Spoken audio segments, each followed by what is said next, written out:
One of West Cork's most famous authors once wrote of this coastline, "Unforgettable things have happened here." And it's true.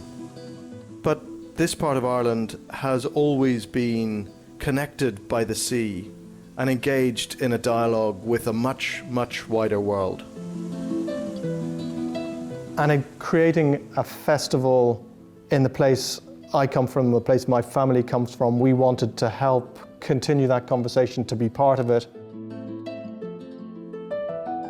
There wasn't a history festival, there were other festivals, and we we're both interested in how people engage with history, and let's bring some really fantastic speakers to West Cork and put them in a tent with an audience who are engaged and see what happens.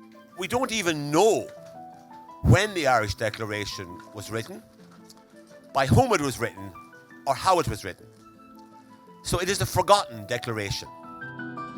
Our audiences are very diverse. They are local, they're from other parts of Ireland, they're international, and they are all in their perspectives, have a sort of global view on the world. They're happy to learn about local, national and international history, how those intersect and how they enrich each other. But it is a conversation. This is not a conference in which the experts engage from on high with the audience. It is a two-way exchange. You know, in political life, I've tended a lot of times to take the view that's not the currently popular one, because I think you're more likely to perform a useful service by challenging received notions than by simply cheerleading around received notions. We're really fortunate to live at a time when a generation of historians is doing groundbreaking work, and they are challenging myths. They are re-understanding what went on, and they are giving voice to people who were silenced in official narratives. And really this is about reclaiming their stories and incorporating them to make all our histories richer. Inclusiveness and plurality may not be quite as easy to achieve where these subjects are concerned, but it's all the more important, I think, for historians who are writing about this to get across and to involve and to hear from as well people who are non-professional historians. The West Cork History Festival aims to include not just academics amongst our speakers, but to draw in speakers from local history societies, writers, journalists, artists, curators, talking about material culture, visual representations of history, musical history.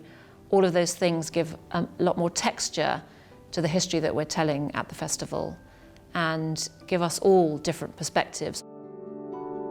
I'm an historian of European geopolitics, but then I hope by the time I've finished that you will agree that in order to understand the Irish past, and dare I say it, the Irish present, you also have to be an historian of European geopolitics.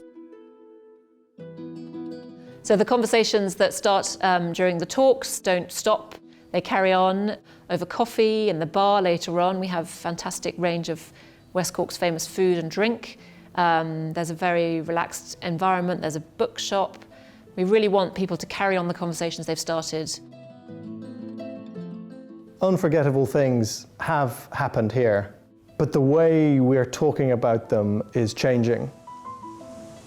And it's the sea and that openness to a wider range of human experience that characterizes this place. I have met them at close of day, coming with vivid faces from counter or desk among grey 18th century houses.